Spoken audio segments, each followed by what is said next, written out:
Hello guys, welcome to G way study. I hope आप सभी अच्छे होंगे। तो चलिए आज की क्लास स्टार्ट करते हैं। आज अपने बात करेंगे basic principle of thermodynamics. Thermodynamics, ठीक है। उष्मा गतिकी के बारे में अपने बात करेंगे। हिंदी में थर्मोडायनेमिक्स को उष्मा गतिकी कहते हैं। इससे पहले अपनी सोम का जो दो टॉपिक थे वो कंप्लीट हो चुके हैं।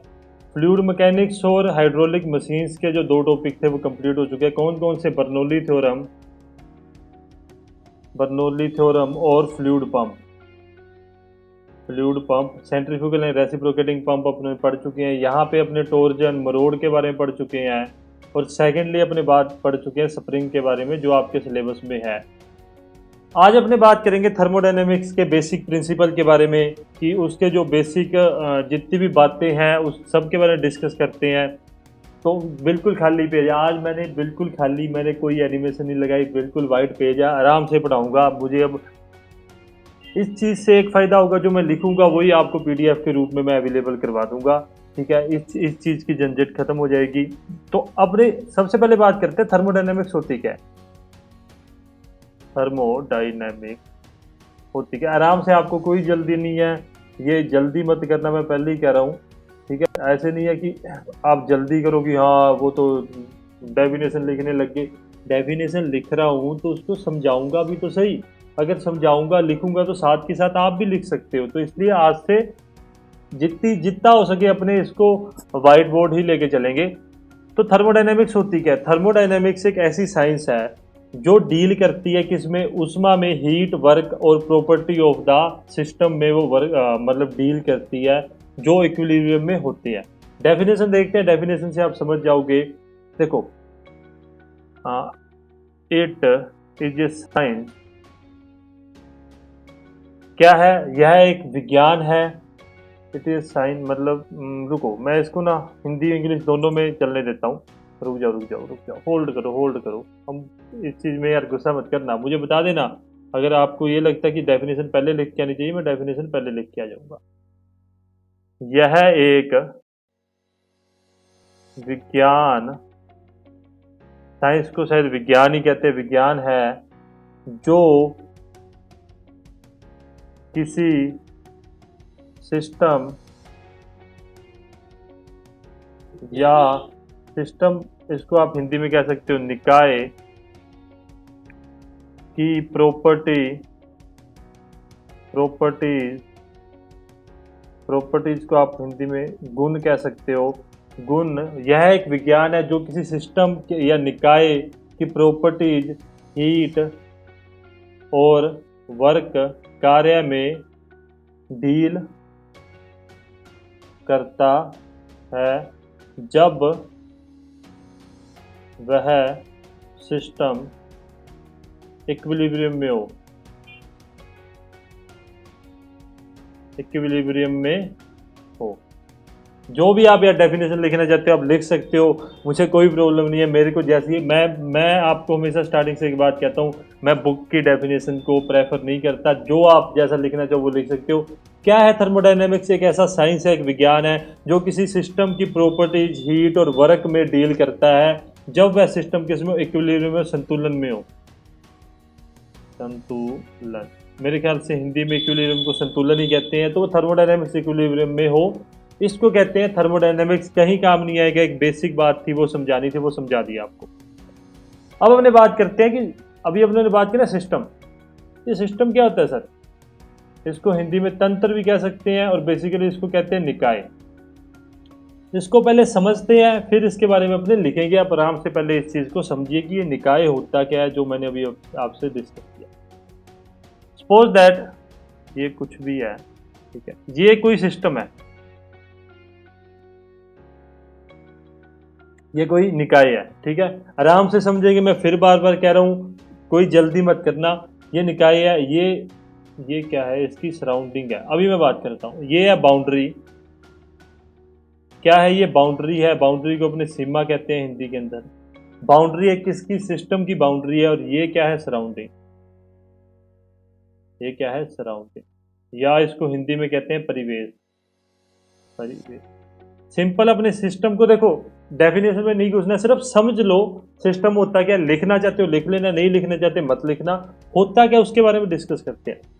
जिस भी भाग का अपने अध्ययन करेंगे ना थर्मोडायनेमिक्स में, उसको अपने सिस्टम कहते हैं। नहीं समझ आया? एग्जाम्पल से समझो, एग्जाम्पल समझाता हूँ। सपोज दैट आइस इंजन है, आइस इंजन में आपने पढ़ा होगा, देखो ये सिलेंडर है कोई, ठीक है, यहाँ पे इनलेट और आउटलेट वाल्व लगा दी, और यहाँ पे अपने स्पार्क लगे, इंजेक्टर लगा देते हैं, और ये हो गया अपना पिस्टन। ये क्या है? अपना पिस्टन, ठीक है। और ये अपनी कहीं से कनेक्टिंग रोड वगैरह कनेक्ट कर, ये जितना आप चीज देख रहे हो ना, ये क्या है? ये सिस्टम है। ये जो सिलेंडर की वॉल है वो क्या है? इसकी बाउंड्री है। और आसपास का जितना हिस्सा है वो क्या है? इसका सराउंडिंग है। अब आप सिस्टम समझ गए होगे, लिखने की जरूरत नहीं है, समझने की जरूरत है कि सिस्टम होता क्या है। लिखाने के लिए थर्मोडायनेमिक सिस्टम आपको लिखाया जाएगा। ये सिर्फ समझना है कि सिस्टम होता क्या है, कि जिस चीज़ के बारे में अपने अध्ययन करते हैं। अब आईसी इंजन के अंदर अपने अध्ययन क्या करते हैं कि किस प्रकार से अंदर कंप्रेशन, सक्शन, एक्सपेंशन सब कुछ होता है, उसके बारे में अध्ययन करते हैं। वो सिस्टम है। उसके जो सिलेंडर होगा, सिलेंडर की जो वॉल्स होंगी वो उस सिस्टम की बाउंड्री होंगी, और जो आसपास का जितना भी खाली एरिया होगा वो उस सिस्टम का परिवेश या सराउंडिंग होगी। इतनी बात आप समझ गए होगे। लिखने वाली बात क्या अपने उस पर डिस्कस करें, तो जो सिस्टम है ना, आप क्या लिखेंगे? सिस्टम पर होने वाले प्रभाव को देखने के लिए उसे बाउंड्री द्वारा सराउंडिंग से अलग किया जाता है,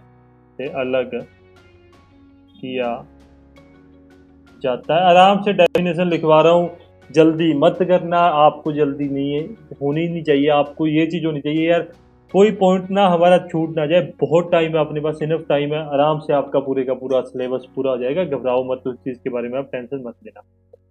तो ये लाइन क्या कहती है आपको? मैंने देखो, मैं हिंदी और इंग्लिश में मैंने ना लिख के रख रखे अपने पास। मैं सीधी सी बात हूँ, मेरे पास कोई मैं वो नहीं हूँ कि मेरे को दिमाग में अभी याद रहे। तो सिस्टम पर होने वाले प्रभाव को देखने के लिए और बाउंड्री के लिए उसे बाउंड्री के द्वारा सराउंडिंग से अलग किया जाता है। तो इसके सिस्टम के अंदर जो भी प्रभाव हो रहा है ना, जो ये निकाय है, इसके अंदर जो भी चेंजेज हो रहे हैं, चाहे इसके प्रॉपर्टीज में हो रहे हैं, चाहे किसी भी प्रकार से हो रहे हो, उसको देखने के लिए अपने क्या करते हैं? इसको सराउंडिंग से, बाउंड्री के द्वारा सराउंडिंग से, परिवेश से अपने अलग कर देते हैं। इतनी बात आप समझ गए होगे। सिस्टम के बारे में सिर्फ समझना है, लिखना कुछ भी नहीं है। अब इसके आगे चल के अपने बात करते हैं थर्मोडायनेमिक सिस्टम क्या होता है। थर्मोडायनेमिक, यार हाँ, इसमें चलने दो। थर्मोडायनेमिक सिस्टम क्या होता है? हाँ, इसको आप क्या लिख सकते हो? उष्मा गतिकी निकाय अपने इसको कह सकते हैं। देखो, मैं सिंपल भाषा में आपको समझा देता हूँ, बहुत सिंपल भाषा में। एक ही डायग्राम है जो आपकी सारी कंफ्यूजन ही दूर कर देगा, आपको दिक्कत ही नहीं होगी। देखो, ये कोई सिस्टम है, ये क्या है? सिस्टम है, निकाय है कोई ये, ठीक है। ये कोई क्या है? निकाय है। जब अपने इसको कोई ऊष्मा प्रदान करते हैं और अपने को कोई कार्य प्राप्त होता है, तो इस प्रकार के इस प्रकार के सिस्टम को, जब अपने किसी सिस्टम को ऊष्मा प्रदान करे जिससे अपने कोई कार्य प्राप्त हो, उस प्रकार के सिस्टम को या निकाय को क्या कहते हैं? थर्मोडायनेमिक सिस्टम कहते हैं, ऊष्मा गतिकी निकाय कहते हैं। इतनी बात आप समझ गए, इससे ज़्यादा कुछ भी नहीं है। लिखना चाहते हो आप लिख सकते हो। किसी सिस्टम को क्या थर्मोडायनेमिक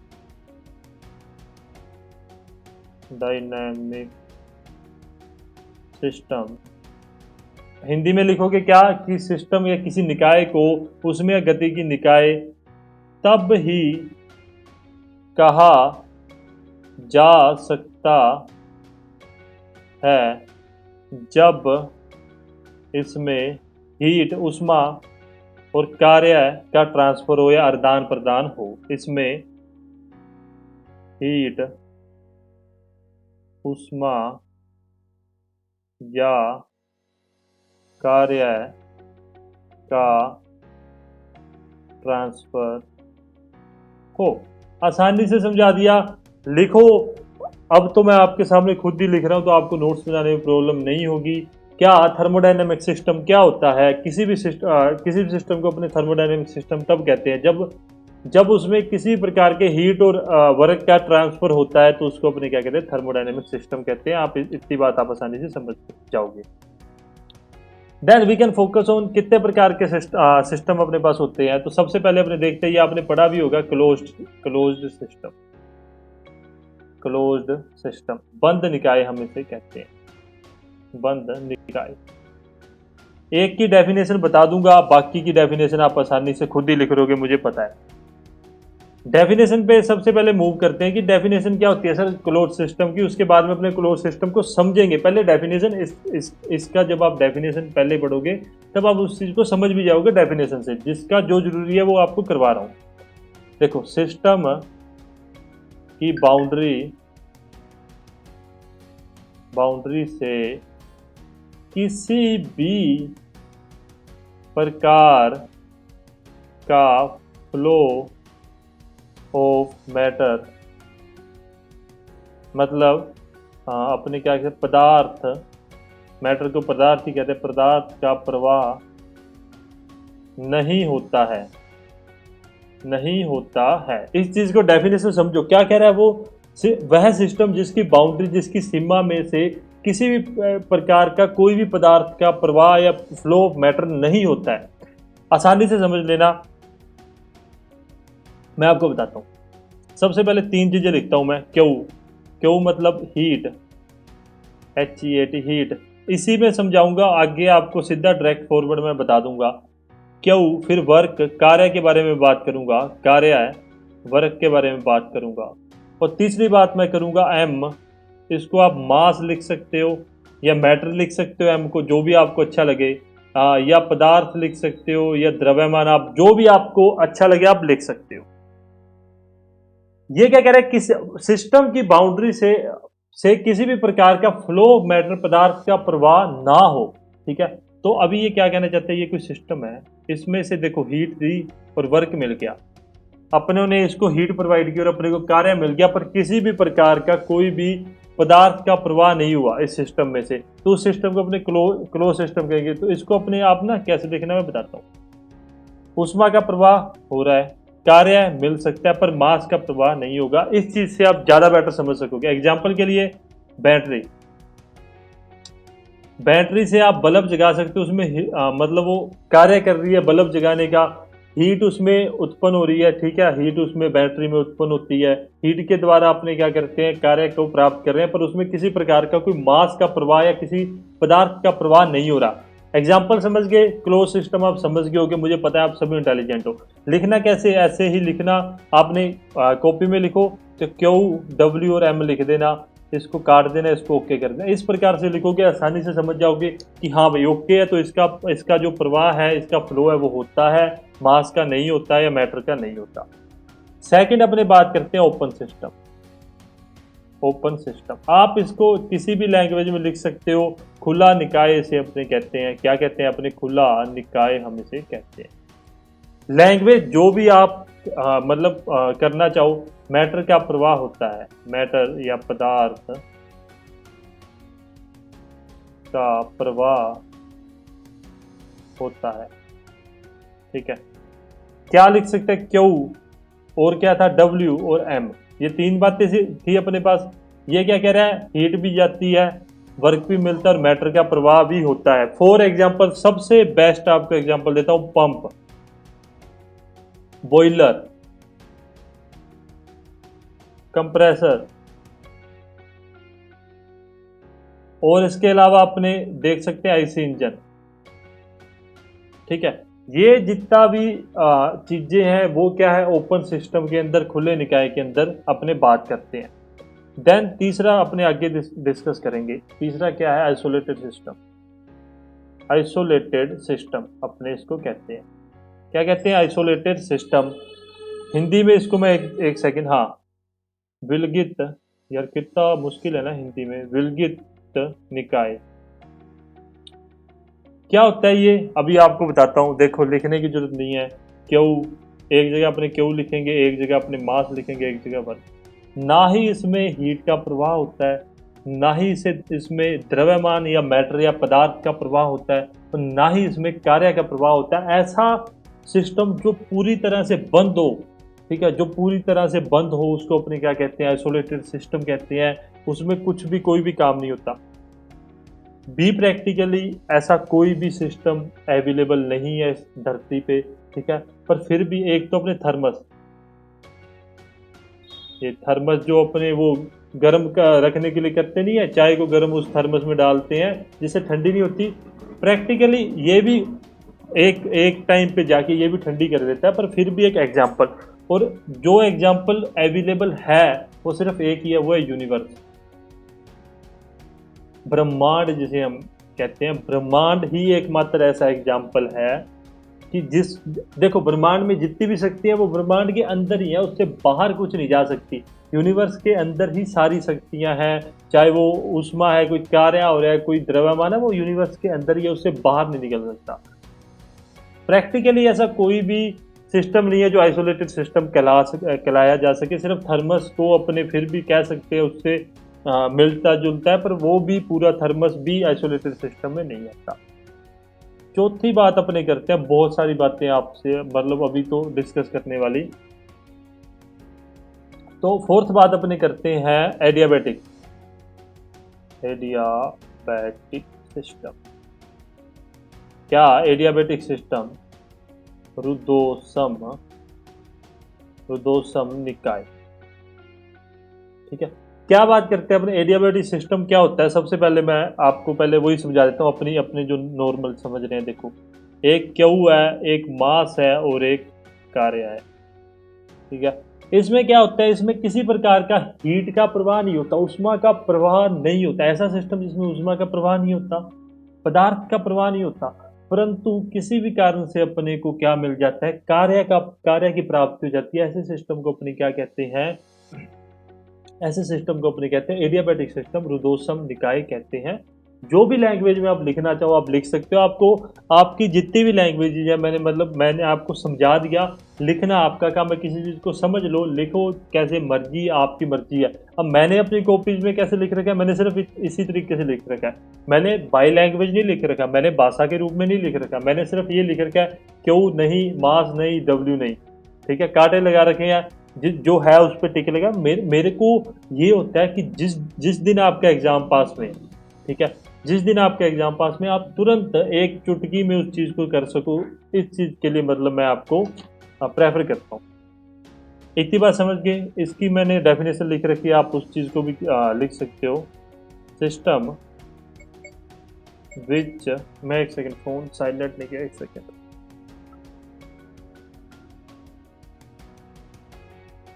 हाँ, सिस्टम विच इज, मतलब यार मैंने इसको इंग्लिश में लिख रखा है ना, रुको मैं इसको हिंदी और इंग्लिश दोनों में लिख देता हूँ। वह सिस्टम जो थर्मली आइसोलेटेड है सराउंडिंग से क्या कि मतलब उसमें थर्मली आइसोलेटेड, मतलब आप आइसोलेशन का मतलब समझ लेना यार। इंसुलेटेड, आइसोलेटेड नहीं है, इंसुलेटेड है, सॉरी आइसोलेटेड, मैं पता नहीं प्रोनाउंसिएशन भाई गलत नहीं किया, जिस भी भाई ने मैसेज किया था। वह सिस्टम जो थर्मली इंसुलेटेड है सराउंडिंग से तथा किसी प्रकार का कार्य प्राप्त हो रहा है, किसी प्रकार का कार्य प्राप्त होता है, या जो भी लैंग्वेज आप लिखना चाहो लिख सकते हो। मैंने नॉर्मली आपको बता दिया। ये एडियाबैटिक सिस्टम क्या है, रुदोसम निकाय क्या है, जो थर्मली आइसोलेटेड है सराउंडिंग से और उससे किसी प्रकार का कार्य प्राप्त होता है, उसको अपने क्या कहते हैं, एडियाबैटिक सिस्टम कहते हैं। आसान है यार, आसानी से समझा रहा हूँ। मुझे नहीं लगता कि अब तो मैंने पेज ही खाली छोड़ दिया, मैं तो एनिमेशन लगाना छोड़ दिया कि हाँ आपको मैं डेफिनेशन भी खुद करके बता दूं कि जिससे आपको ये समझ आ सके। अब हमने बात करते हैं फेज। वैसे ये आपके मतलब इम्पोर्टेंट नहीं है, पर अब आगे जो दो सिस्टम अपने पढ़ेंगे ना उसमें फेज का यूज होगा, तो इससे पहले ही अपने फेज को समझ लें कि फेज होता क्या है। देखो, कोई भी पदार्थ है, ठीक है, कोई भी पदार्थ है वह केमिकली और फिजिकली जो जिस पदार्थ से वो बना हुआ है वो केमिकली फिजिकली एक समान होगा ना, उसको अपने क्या कहेंगे, फेज कहेंगे, होमोजीनियस अपने टेक्निकल लैंग्वेज में उसको होमोजीनियस कहते हैं। तो होमोजीनियस उसको कहेंगे। क्या किसी, या रुको इसको ना किसी भी मत लिखो, छोटा बहुत छोटी डेफिनेशन में अपने मूव करते हैं। अरे यार ये रहा। हाँ, तो पदार्थ जो केमिकल कॉम्पोजिशन, रसायन कॉम्पोजिशन और भौतिक तौर पर फिजिकल स्ट्रक्चर जो है, फिजिकल आकृति मतलब भौतिक जो आकृति है में एक जैसा हो, उसे अपने क्या कहते हैं, फेज कहते हैं। कोई भी पदार्थ है वो केमिकली कॉम्पोजिशन मतलब रासायनिक प्रक्रिया उसकी, और वो भौतिक जो उसका स्वरूप है वो कैसा हो, एक जैसा, उसको अपने उसको अपने क्या कहेंगे, फेज कहेंगे। अब इसको समझते हैं कि मैंने ये चीज आपको इतना फालतू में क्यों पढ़ाया। एक सिस्टम आता है जिसको अपने कहते हैं होमोजीनियस सिस्टम। होमोजेनियस सिस्टम, देखो मेरे को इसकी हिंदी नहीं मिली, मैं सॉरी, मैं आपको भी सॉरी बोल रहा हूँ। मेरे को हेट्रोजीनियस की मिल गई, होमोजीनियस की नहीं मिली। पर जब मैं आपको समझाऊंगा आपको समझ आ जाएगी और आपको इसकी हिंदी आती होगी, इस चीज़ की मैं गारंटी लेता हूँ। देखो होमोजीनियस सिस्टम क्या होता है, ऐसा निकाय जो एक ही फेज के द्वारा बना हो। फेज, निकाय मतलब सिस्टम, ऐसा निकाय जो एक ही फेज से बना हुआ हो। ठीक है, जो एक ही फेज से बना हो, अलग अलग फेज मतलब उसमें अलग अलग फिजिकल या केमिकल कॉम्पोजिशन ना हो, उसको अपने क्या कहते हैं, होमोजीनियस सिस्टम अपने उस चीज को कहते हैं। सेकंड, सॉरी उससे अगला क्या, हेट्रोजीनियस सिस्टम।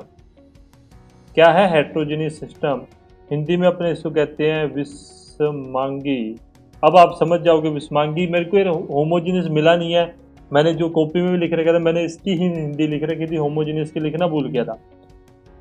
निकाय या तंत्र, जो भी आप कहना चाहो, मैं फिर कह रहा हूँ निकाय तंत्र में से कुछ भी पूछ सकता है, मेरे ख्याल से मेरी फोटो आ जाएगी। देखो, जो दो या अधिक फेज से बनाओ उसको क्या कहते हैं, हेट्रोजीनियस सिस्टम उसको अपने कहते हैं। ये आपको गलत सही दिख रहा होगा यार, करता हूँ। हाँ, दो या अधिक फेज से बनाओ उसको क्या कहते हैं, हेट्रोजीनियस सिस्टम कहते हैं। आसानी से यार, आराम से समझा रहा हूँ, वही डेफिनेशन लिख रहा हूँ जो आपके काम की है, बाकी आप जितना मर्जी पढ़ना चाहो आप पढ़ सकते हो, उस चीज़ के लिए आपको कभी रोका ही नहीं है। समझ गए हो, आगे चल सकता हूँ मैं अभी। आगे बात करते हैं थर्मोडायनेमिक्स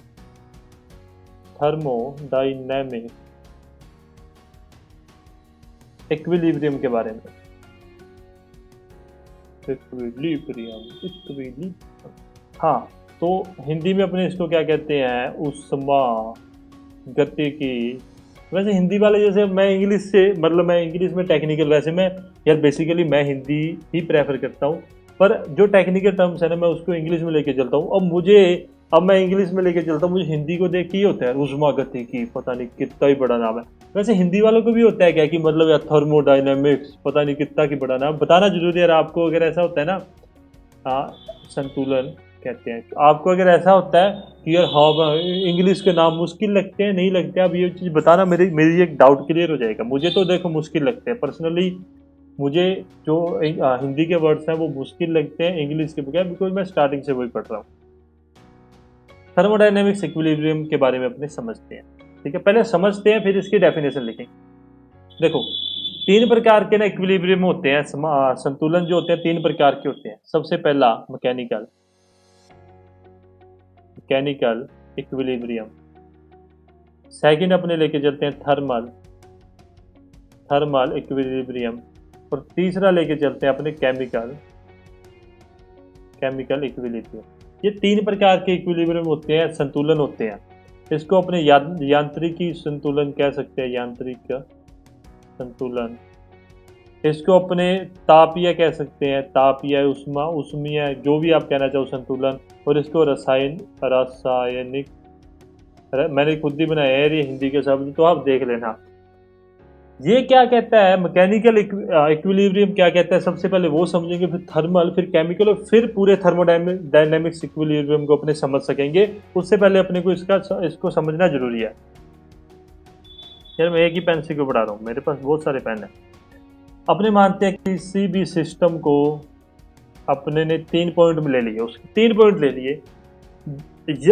अपने किसी सिस्टम को मैकेनिकल इक्विलिब्रियम में कब कह सकते हैं, कब अपने किसी सिस्टम को, किसी निकाय को मैकेनिकल इक्विलिब्रियम में कहेंगे, जब उसके ऊपर जो फोर्स या जो प्रेशर लग रहा होगा P1 बराबर P2 बराबर P3, मतलब पूरे के पूरे सिस्टम, पूरे के पूरे निकाय पे जो प्रेशर होगा वो एक बराबर होगा, तब अपने उस सिस्टम को पर मैकेनिकल इक्विलिब्रियम उस पर होगा, उस पर मैकेनिकल इक्विलिब्रियम में अपने कह सकते हैं कि वो सिस्टम जो है वो यांत्रिकी संतुलन के अंदर है, जब वो पूरे निकाय के ऊपर एक बराबर दबाव या बल, जो भी आप कहना चाहते हो, वो लग रहा है।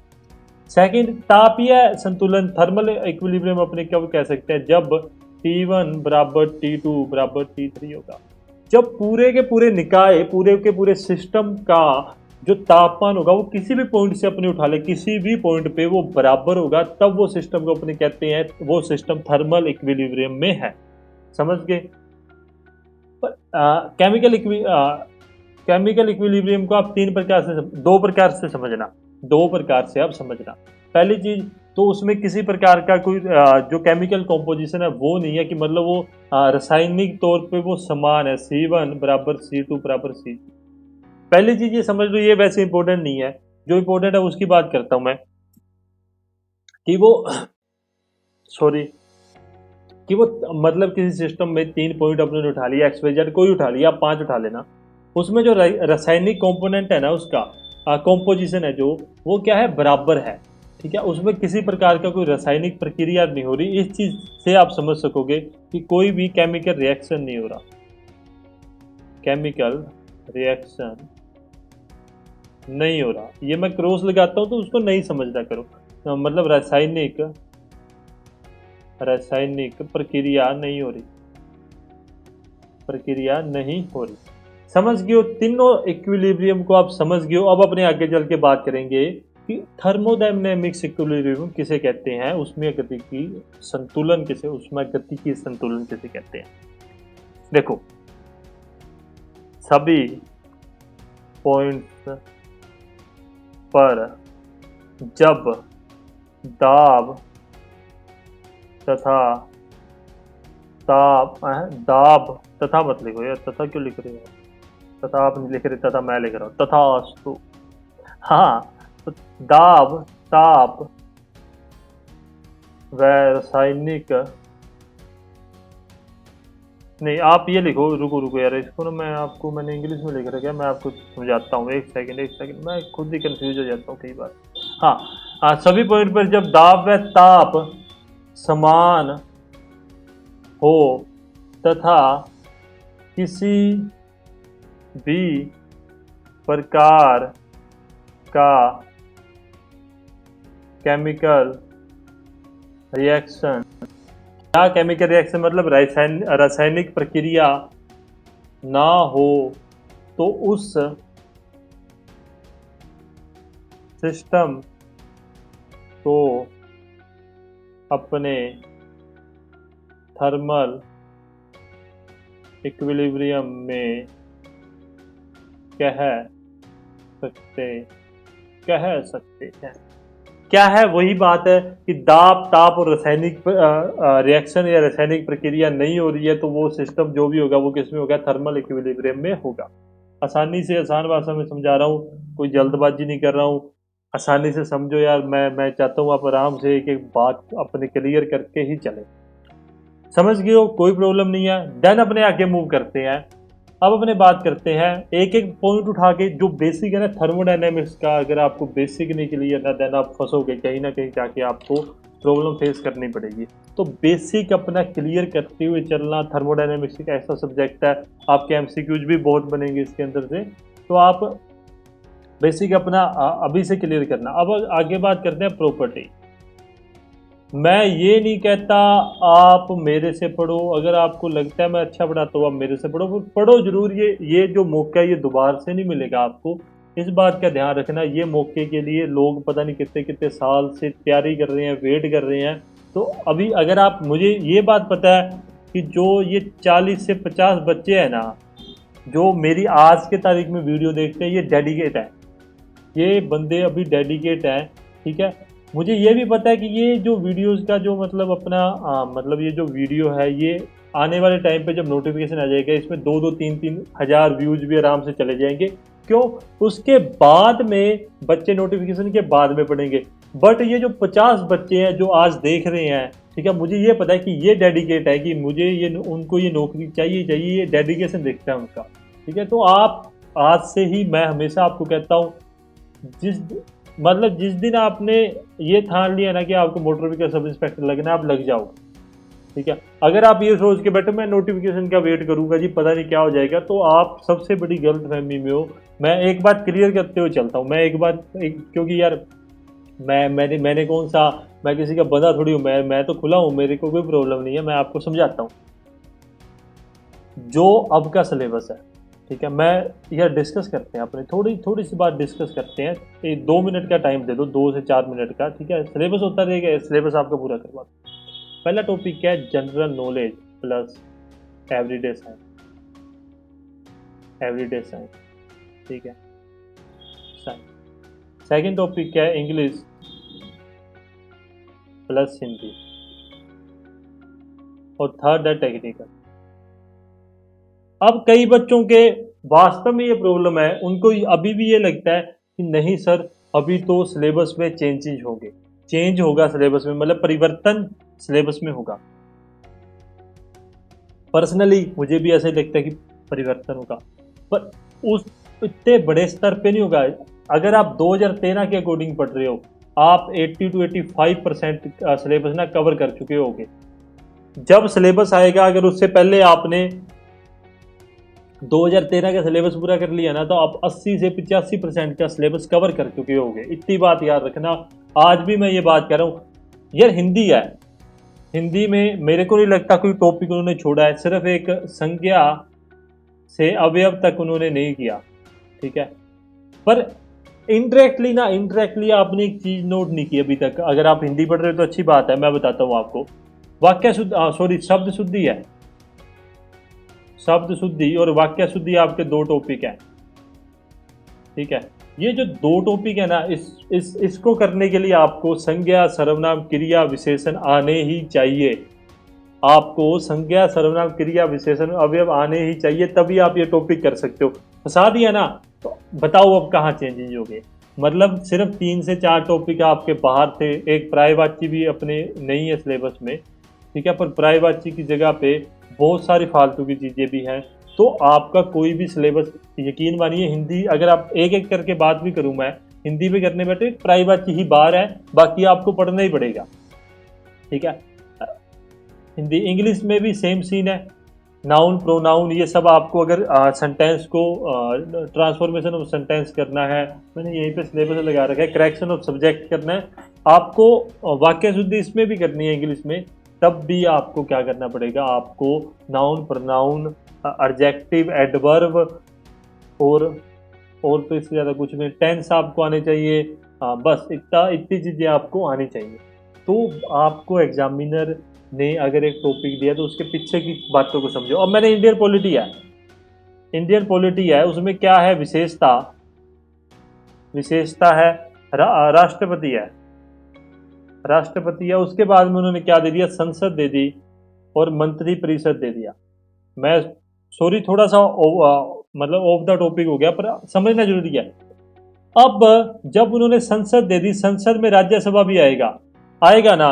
राज्यसभा का सभापति कौन होता है? उपराष्ट्रपति होता है। अब बताओ, उपराष्ट्रपति पढ़ोगे या नहीं पढ़ोगे? तो पढ़ना पड़ेगा, वहां पे जाके आप फंसते हो, ठीक है। याद रखना, एग्जामिनर आपको डायरेक्ट नहीं कहता, इनडायरेक्ट वो आपको एक टॉपिक देगा ही देगा। अब आप राष्ट्रपति पढ़ लोगे, सीधा संसद में मूव कर जाओगे, पर संसद का सभापति कौन होता है? उपराष्ट्रपति होता है। तो वहां आपको सभापति के बारे में पढ़ना ही पड़ेगा। आई होप आपको समझ आ रही होगी। 80% आपका सिलेबस यही रहेगा। एवरीडे साइंस है, उसमें एक दो टॉपिक जुड़ जाए, जीके है उसमें जुड़ जाए तो जुड़ जाए, अन्यथा आपका सिलेबस सेम है यार, कोई प्रॉब्लम नहीं है। आप पढ़ो, बस आप पढ़ो, आपको जो मिल रहा है ना आप वो पढ़ो। मैं तो ये कहता हूँ जो कुछ भी मिल रहा है आप उसको पढ़ो बस। प्रॉपर्टी, हाँ प्रॉपर्टी को अपने क्या कहते हैं, गुण कहते हैं। तंत्र लिख दिया था क्या मैंने, गुण कहते हैं।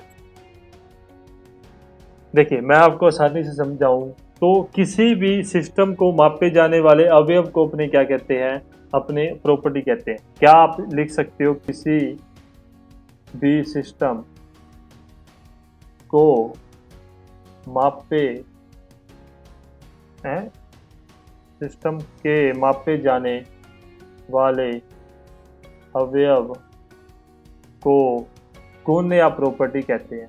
उस सिस्टम की, देखो सिस्टम के बारे में बात कर रहे हैं तो सिस्टम की प्रॉपर्टी के बारे में अपने डिस्कस करेंगे। ये जो डिपेंड करता है ना, ये डिपेंड क्या करता है, इसके स्थिति पे, मतलब स्टेट को अपनी इसकी अवस्था पे डिपेंड करता है। ठीक है, मेरे को यार स्टेट को हिंदी में नहीं पता था तो मैंने वो देखा। किसी भी सिस्टम का गुण है ना उसकी अवस्था पे डिपेंड करता है, उसकी अवस्था पे निर्भर करता है, ना कि वो इस चीज पे निर्भर करता है कि वो अवस्था कैसे प्राप्त हुई। समझ रहे हो मेरी बात, समझ रहे हो ना, समझ रहे हो ना, वो वाला नहीं, हर्ष बेनीवाल वाला नहीं। क्या कि सिस्टम की जो प्रॉपर्टी है वो किस पे निर्भर करती है, वो उसकी अवस्था पे निर्भर करती है, ना कि उस चीज पे निर्भर करती है कि वह, मतलब उसने वह अवस्था कैसे प्राप्त की, उस चीज पे निर्भर नहीं करती। क्या, मैं अब लिख देता हूं, गुण इस बात पर निर्भर करता है कि उसकी स्टेट या अवस्था क्या है। इस बात पर, बारिश आने लगी क्या, तो मौसम के पता नहीं क्या हुआ। इस बात पर निर्भर नहीं करता, ये मेरी राइटिंग सही लगती है क्या आपको, मैं नॉर्मल से लिखता हूँ। निर्भर नहीं करता कि उसने उसने किसने, सिस्टम ने उस अवस्था या उस स्टेट को कैसे प्राप्त किया, अवस्था को कैसे प्राप्त किया। समझ रहे हो ना, समझ गए इतनी बात, और इससे ज़्यादा फालतू की बात मत पढ़ना। अब बात करता हूँ इसके, मेरे यार स्पेस ना थोड़ा रह जाता है, पर मुझे ये होता है मैं बड़ा बड़ा लिख दूँ ताकि आपको समझ आ सके।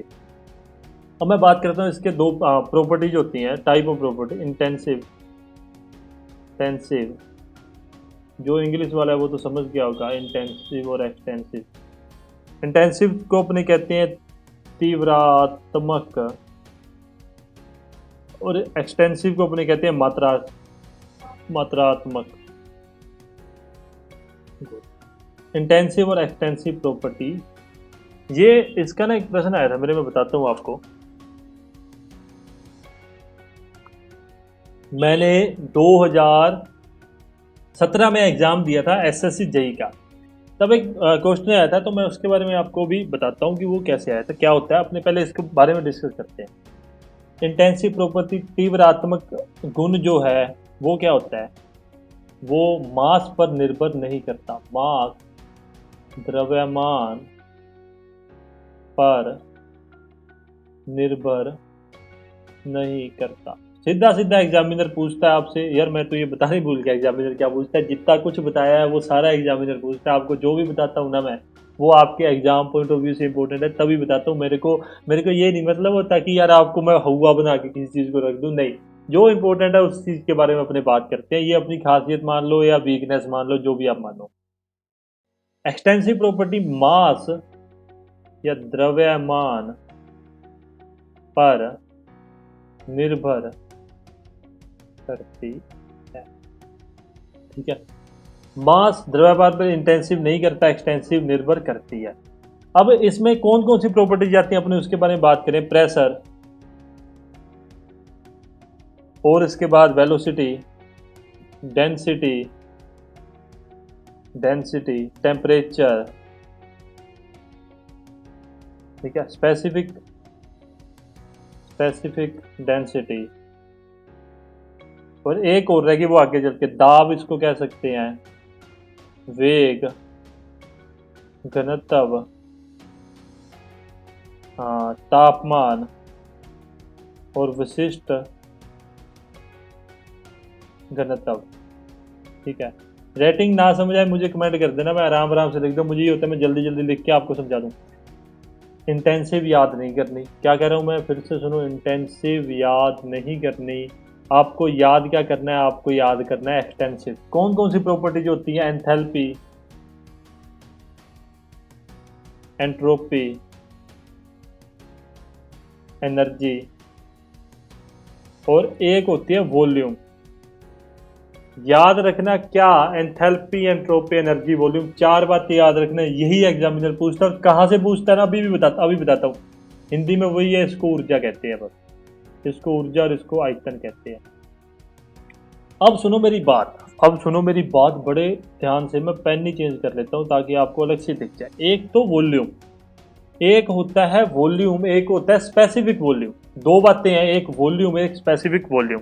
विशिष्ट आयतन जिसे अपने कहते हैं, मतलब स्पेसिफिक वॉल्यूम क्या होती है, आयतन बटा में द्रव्यमान को अपने क्या कहते हैं, स्पेसिफिक वॉल्यूम कहते हैं। अब अपने बात करते हैं कि वॉल्यूम क्या होता है, वो है सर एक्सटेंसिव प्रॉपर्टी। परंतु जो स्पेसिफिक वॉल्यूम है ना, वो क्या है, स्पेसिफिक वॉल्यूम वो क्या है अपना, वो है इंटेंसिव प्रॉपर्टी, विशिष्ट आयतन। याद रखना, मेरे यही प्रश्न पूछा गया था, निम्न में से एक्सटेंसिव प्रॉपर्टी कौन सी है। तो उन्होंने इनमें से तीन ऑप्शन दिए थे, एक ऑप्शन दिया था स्पेसिफिक वॉल्यूम। ठीक है, तो याद रखें, नहीं, एक दिया था वॉल्यूम और एक स्पेसिफिक वॉल्यूम, दोनों मेरे को इकट्ठे दे दिए थे उन्होंने, पता नहीं इंटेंसिव, पता नहीं एक्सटेंसिव पूछा था। तो याद रखेंगे, इंटेंसिव में बार बार ये प्रश्न पूछा जाता है, बार बार सबसे, अगर वो इस टॉपिक से प्रश्न उठाएगा ना तो वो यही प्रश्न उठाएगा, क्योंकि यहाँ जाके आप कंफ्यूज होते हो। Rajasthan motor vehicle sub inspector में सिंपली ही प्रश्न पूछे जाएंगे, बार बार मैं ये चीज रिपीट करके हुए चल रहा हूँ आपके साथ। बेसिक प्रिंसिपल की जो क्लास है ना, वो बहुत टाइम कंज्यूम करेगी आपका, इतनी बात याद रखना।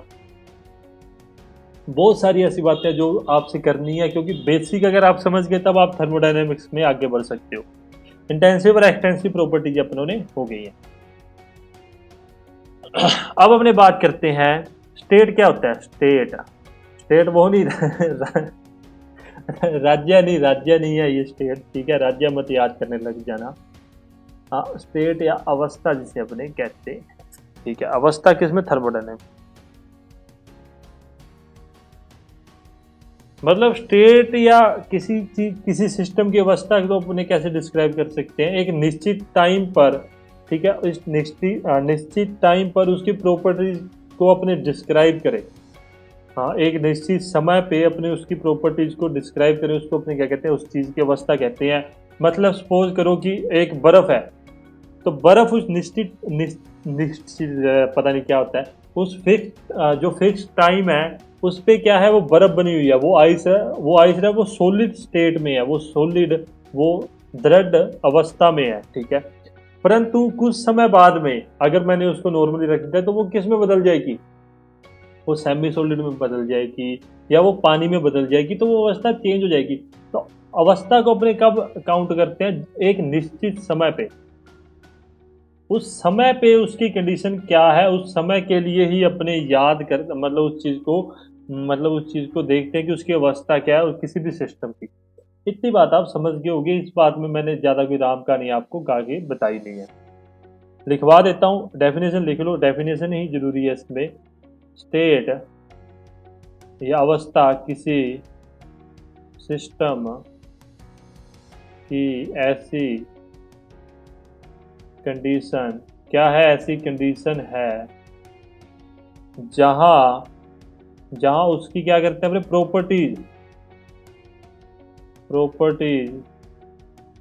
को एक, क्या मतलब कि सिस्टम की प्रॉपर्टीज को अपने क्या करते हैं, कि निश्चित, क्या बोला था मैंने, निश्चित समय या टाइम पर डिस्क्राइब,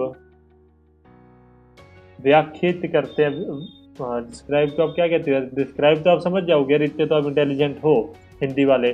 डिस्क्राइब और मेजर करते हैं, नापते हैं, मापते हैं, ठीक है, मापते हैं। क्या उस मतलब अवस्था क्या है? किसी सिस्टम का एक ऐसी कंडीशन जिसको एक निश्चित समय पे उसकी प्रॉपर्टीज को अपने बता सके, उसको मेजर कर सके, उसको अपने क्या कहते हैं, उसको मतलब उसको अवस्था कहा जाता है। एक ना बड़ी अच्छी लाइन है, आपको एग्जामिनर सीधा पूछ सकता है। Each unique condition of A system is called, Hindi में बताता हूँ यार, हिंदी वाले गालियाँ मत निकालने लगे, क्या गुरुजी आप क्या बताते हो गुरुजी। हाँ, तो ऐसी यूनिक मतलब एक नई अवस्था किसी भी सिस्टम की, उसको अपने स्टेट कहते हैं, ठीक है। ईच प्रत्येक नई अवस्था को अपने स्टेट कहते हैं। पानी है, ठीक है, पानी को अपने फ्रीजर में रख देंगे, बर्फ बन जाएगा, वो सॉलिड स्टेट में, अगर यूनिक है, एक नई अवस्था में आ गया। वो बाहर रख देंगे तो वो पानी में चेंज हो जाएगा, तो वो क्या हो गया, एक बर्फ से पानी एक नई यूनिक अवस्था में आ चुका है, तो वो क्या हो जाएगा, लिक्विड स्टेट में हो जाएगा, द्रव अवस्था में वो हो जाएगा। इतनी बात समझ गए हो? नहीं समझे हो? आप समझ गए हो, मुझे पता है आप बहुत इंटेलिजेंट हो। देन अपने बात करते हैं चेंज इन स्टेट। स्टेट क्या ऐसे नहीं है सारा अपने जम्मू कश्मीर को चेंज कर रहे हैं, नहीं नहीं नहीं नहीं, ऐसा नहीं है। मैं जम्मू कश्मीर का यार कुछ चल तो रहा है अभी एक दो दिनों में, पता नहीं क्या मोदी जी फैसला लेते हैं। चेंज इन स्टेट मतलब अवस्था में परिवर्तन, अवस्था में परिवर्तन। परिवर्तन क्या होता है? चेंज इन स्टेट कोई भी ऑपरेशन में जिसमें एक या एक से अधिक सिस्टम प्रॉपर्टी चेंज करते हैं। फिर हवा से ना गेट बज रहा है। हाँ, कोई भी ऑपरेशन जिसमें एक या एक से अधिक सिस्टम प्रॉपर्टी चेंज करते हैं, उसे अपने क्या कहते हैं, चेंज इन स्टेट कहते हैं, ठीक है। वही बर्फ वाला आप कहानी दे सकते हो, ठीक है। मतलब क्या किया मैंने, बर्फ है, आग दे दी, ठीक है, प्रॉपर्टी चेंज होगी, पानी में वो मतलब परिवर्तित हो गया, वो द्रव अवस्था में आ गया, ठोस अवस्था में, द्रव अवस्था में आ गया। इसको क्या कहते हैं? चेंज इन स्टेट कहते हैं। आसान भाषा में, आसान लैंग्वेज में आपको समझा रहा हूँ। इन डेप्थ समझना है, विकिपीडिया से समझो, कोई प्रॉब्लम नहीं है, कहीं से समझो, बस समझ लो। क्या लिख सकता हूँ मैं इसको, किसी, मैं यार पेन बदलूँ यार, पेन है मेरे पास, ऐसी थोड़ी बात है यार। ये बताना जरूर, मुझे एक बात जरूर बताना कि पहले मैंने जो आपको पहले की क्लासेज है उसमें मैंने क्या कर रखा था आपके साथ। मतलब आपके साथ तो मैंने कुछ नहीं किया, गलत मत सोचना। तो मैंने क्या कर रखा था, मैंने मतलब पूरी डेफिनेशन में पहले से लिख के आता था, ठीक है, फिर मैं आपको समझाता था। परंतु यहाँ मैंने क्या किया, एक भी डेफिनेशन नहीं किया, मैं आपको साथ के साथ, देखो मैंने लिख रखी है, मैं ये नहीं कहता मैंने लिख नहीं रखी, ठीक है, क्योंकि डेफिनेशन याद नहीं रहती है, मैंने लिख के रखता हूँ। मुझे हिंदी इंग्लिश में प्रॉब्लम है, इसलिए डेफिनेशन को हमेशा अपने पास लिख के रखता हूँ। ये देख लो देख लो, ये मत कह देना मैं कोई वो नहीं हूँ, ठीक है। तो मैं डेफिनेशन को हमेशा अपने पास लिख के रखता हूँ, ताकि मैं आपको अच्छे से समझा सकूँ। तो क्या आपको बेटर लगा कि पूरा वाइट बोर्ड है आपको समझा रहा हूँ, या जो डेफिनेशन मैं पहले से ही लगा के रखता हूँ वो अच्छा लगा? मुझे बता देना, ताकि मैं आगे से उसी चीज़ में कंटिन्यू कर सकूँ। देखो क्या लिख सकता हूँ, कोई भी ऑपरेशन या प्रक्रिया जिसमें, ऑपरेशन में देख लेना, इंजीनियर हो वो मत क्या लेना कि छोटे में करके कैसे लिख दिया, जिसमें एक या अधिक सिस्टम, एक या एक से अधिक लिख लेना, पूरा पूरा लिख लेना। मैं सिर्फ आपको समझाने के लिए डेफिनेशन लिखता हूँ, ठीक है। सिस्टम प्रॉपर्टीज, फिर प्रॉपर्टीज आना चाहिए, प्रॉपर्टी नहीं आना चाहिए। प्रॉपर्टी तो वो वाली होगी जो अपने घरों घर की प्रॉपर्टी ही।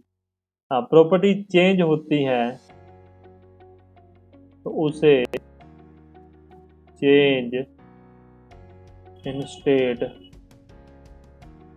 कहते हैं। क्या समझ गए हो? आसानी से आसान भाषा में आपको समझा दिया।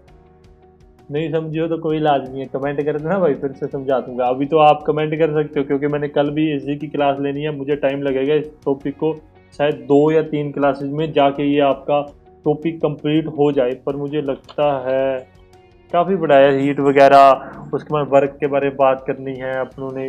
देखते हैं, चलो जितना भी टाइम लगेगा, पर अच्छे से समझाऊंगा यार। मतलब ये नहीं है कि आपको बीच में छोड़ के जाएंगे, अच्छे से समझाएंगे। हो सकता है बहुत ही जल्दी अपना एप्लीकेशन लॉन्च हो जाए, पेड कोर्सेज भी आपके अवेलेबल हो जाए, ठीक है, अकॉर्डिंग टू योर सिलेबस, जो भी आपका फ़िलहाल सिलेबस है उसके अकॉर्डिंग आपके पेड कोर्स लॉन्च कर दिए जाएँ। यकीन कर रखना मार्केट से आधे प्राइस में ही लॉन्च होंगे, क्योंकि यार मैं भी अगर मेहनत कर रहा हूँ, मुझे कहीं न कहीं फाइनेंशियल हेल्प की ज़रूरत है, ठीक है। यदि टेक्निकल के पेड कोर्सेज़ में अच्छा रिस्पॉन्स रहता है, विदिन वीक, अगले वीक जब भी अपना ऐप लॉन्च होगा, जब भी लॉन्च होगा, उससे अगर टेक्निकल में अच्छा रिस्पॉन्स रहता है, अच्छे बच्चे आते हैं, तो नॉन टेक का कोर्स भी आपका लॉन्च कर दिया जाएगा, कोई प्रॉब्लम नहीं। तब मुझे ये प्रॉब्लम नहीं होगी कि मुझे पता होगा कि आप लोग मेरे कोर्स खरीदोगे, मैं एक टीचर को हायर करके मैं आपके लिए नॉन टेक का भी कोर्स सारा अवेलेबल करवा सकता हूँ, ठीक है। अब हमने बात करते हैं प्रोसेस इन थर्मोडायनेमिक्स। प्रक्रम प्रक्रम प्रक्रम प्रोसेस के बारे में अपने डिस्कस करते हैं। किसके बारे में डिस्कस करते हैं? प्रोसेस क्या होता है? देखो, आसान भाषा में समझाऊंगा आपको। किसी भी सिस्टम में जब परिवर्तन होता है ना, तो उसको अपने क्या कहते हैं? प्रोसेस कहते हैं। वो एक प्रोसेस के थ्रू गुजरता है। सिस्टम में परिवर्तन कैसे? सेम एग्जांपल को कई जगह यूज कर रहा हूं। क्या बर्फ है, एक कटोरे में बर्फ है, ठीक है, वो बर्फ वाला डोंगा, हम तो डोंगा कहते हैं, पंजाबी में डोंगा कहते हैं, आप बता देना आपके क्या कहते हैं। तो बर्फ वाले डोंगे में क्या करते हैं? आग लगाई और उसको पानी में चेंज कर दिया। क्या है ये एक पूरा प्रोसेस है, ठीक है, समझ गए हो? ये एक पूरा प्रोसेस है। क्या मैं अभी आपको डेफिनेशन के थ्रू समझा देता हूँ। जब जब किस जब भी किसी सिस्टम में परिवर्तन जब भी किसी सिस्टम में परिवर्तन होता है तो उसे प्रोसेस कहते हैं। प्रोसेस कहते हैं। आसान भाषा में यार, मैंने सबसे आसान से आपको प्रोसेस समझाने के लिए डेफिनेशन ढूंढ के लेके आया था।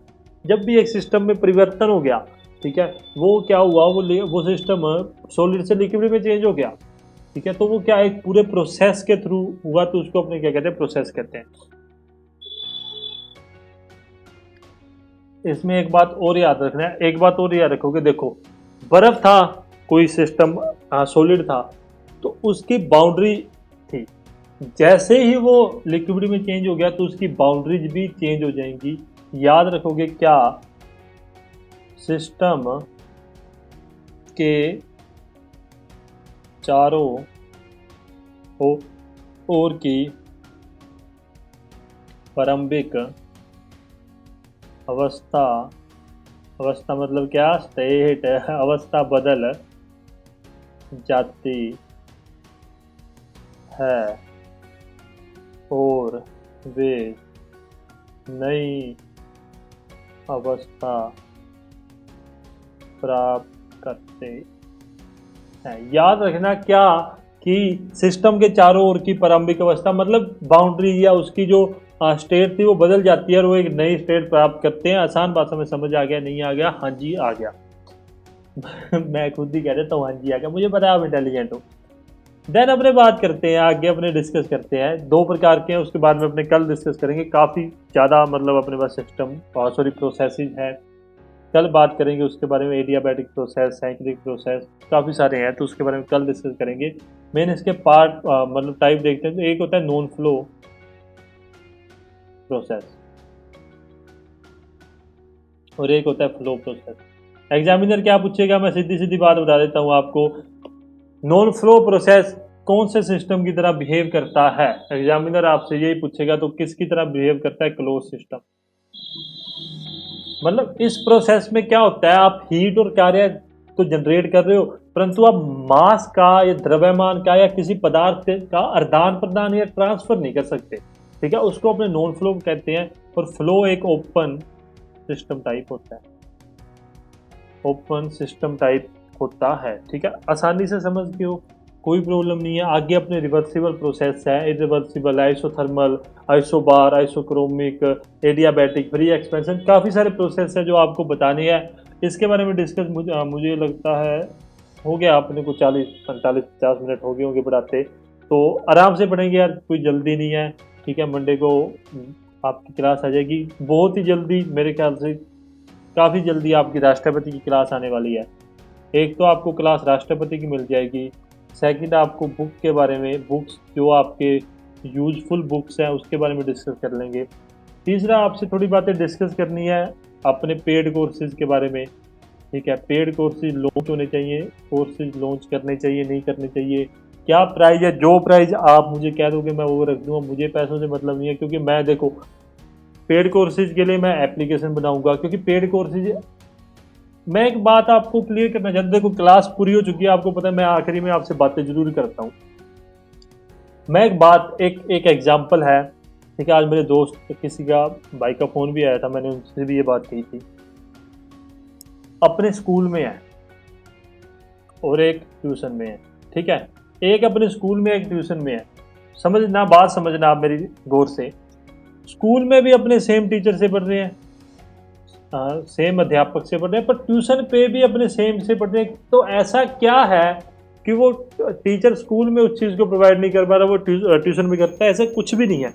उसके पास जो नॉलेज है ना, जो उसके पास ज्ञान है, वो स्कूल में भी उठता है, ट्यूशन पे भी उठता है, पर फिर भी अपने उसके पास ट्यूशन पे जाते हैं। उसका रीजन है, सिर्फ एक ही रीजन है, personal guidance. Personal guidance, personal guidance, एक मात्र ऐसा रीजन है, पर्सनल गाइडेंस अपने को मिलती है, ठीक है। पेड कोर्सेज में अगर मैं जो सोच रहा हूँ, अगर मैं उस चीज़ पे अमल करता हूँ तो क्या कुछ लेके आने की सोच, अभी नहीं, देखो अभी नहीं। पेड कोर्सेज अवेलेबल करवा दिए जाएंगे, पर अभी इतनी जल्दी मैं इस चीज़ के लिए नहीं प्रेफर करता हूँ। नोटिफिकेशन आने के बाद में इसको अच्छे तरीके से, तब उससे पहले अपने थोड़ा मोटा प्रमोशन कर लेंगे। क्या कि पहले तो पर्सनल गाइडेंस आपको प्राप्त होगी। पेड कोर्सेज होंगे किसके? सिर्फ टेक्निकल के। टेक्निकल में अगर आप लोगों ने अच्छा रिस्पॉन्स दे दिया, क्योंकि मैं एप्लीकेशन बनाऊंगा, मेरी जेब से लगेंगे पैसे, मैं सीधी सी बात कहता हूँ, मेरी जेब से मेरे को अमाउंट पे करना पड़ेगा उन लोगों को, मुझे कहीं ना कहीं से फाइनेंशियल हेल्प की जरूरत है। पर यदि मैं यही नॉन टेक्निकल का लॉन्च कर दूँ, आप मेरे को गालियां निकालते रहो, यार ये क्या कर दिया आपने नॉन टेक का, और आप अच्छे नहीं पढ़ा रहे हो। मैं, मेरे को तो मास्टर को पैसे देने पड़ेंगे, मैं तो वहां जाके फंस चुका हूँ, ठीक है। तो मैं सिर्फ टेक्निकल का जो मैं खुद पढ़ाऊंगा, ठीक है, टेक्निकल। और अब आप कहोगे यार आप तो यूट्यूब पे भी पढ़ा रहे हो, वहाँ क्या जरूरत है? देखो कोई जो भी बातें हैं, देखो जो बेसिक है ना वो तो सारा सेम रहेगा, ठीक है। अब जिनको ये लगता है कि नहीं हमें और डेप्थ में पढ़ना है, तो अपने पेड कोर्सेज में पूरा डेप्थ में पढ़ेंगे, मतलब ये इतना डेप्थ में पढ़ेंगे कि एक पॉइंट भी ना छूटे। दूसरा एमसीक्यूज करेंगे वहाँ पे, ठीक है। तीसरा कोई भी टॉपिक हो गया, टॉपिक के होते ही अपनी अगली क्लास किसकी होगी? एमसीक्यूज की होगी, टेस्ट होगा आपका टॉपिक के होते। जो मैं सोचा हूँ, मैंने अभी कुछ भी डिसाइड नहीं किया, मैंने वास्तव में अभी तक कुछ नहीं डिसाइड किया। मैं जो सोच रहा हूँ, मैं अपनी सोच आपके साथ शेयर कर रहा हूँ, क्योंकि आप ही मेरे अभी तक 90 पता नहीं 93 सब्सक्राइबर ही है, मैं सही बताऊँ तो आपको, ठीक है। आप ही 80-90 लोग जो हो, वो मेरा मतलब बेस हो, वो मेरी नींव हो, ठीक है। आप जो मुझे सजेशन दोगे मैं उसी पे ही अमल करूंगा। मेरे को अपने आप को सुधारना है, तो मेरे को आपके सजेशन को मानना पड़ेगा। टॉपिक के एमसीक्यूज होंगे और टेस्ट सीरीज अपनी फ्री में मिल जाएगी। सबसे मेन बात पर्सनल गाइडेंस, और पांचवा डाउट क्लियर सेशन भी हो जाएंगे। कि मतलब आपको कोई डाउट है, रिकॉर्डेड क्लासेज होगी, रिकॉर्डेड आपको अवेलेबल करवा दी। कोई डाउट है, टेस्ट सीरीज, टॉपिक अपने करेंगे, एमसीक्यूज करेंगे, उनके टेस्ट करेंगे, पर्सनल गाइडेंस जो भी आपको चाहिए एग्जाम के प्रति, वो आपको अवेलेबल हो जाएगी यदि पेड कोर्सेज लॉन्च करते हैं तो। अभी कोई भी प्लान नहीं है, अभी के लिए टेंशन मत लेना, ठीक है। आपके लिए एक आइडिया है जो मेरे को लगा आपसे शेयर होना चाहिए, तो मैंने आपके साथ वो शेयर किया है। आई होप आपको आज की क्लास अच्छी लगी होगी। यदि आज की क्लास अच्छी लगी है, प्लीज़ लाइक करना, कमेंट करना, शेयर करना, चैनल सब्सक्राइब कर लेना, जरूर कर लेना। और टेलीग्राम अपना बना, टेलीग्राम पे ग्रुप बनाओ, AGV स्टडी ऑफिशियल नाम से, आप वहाँ जाके ज्वाइन कर सकते हो। आई होप आपका दिन अच्छा जाए। धन्यवाद।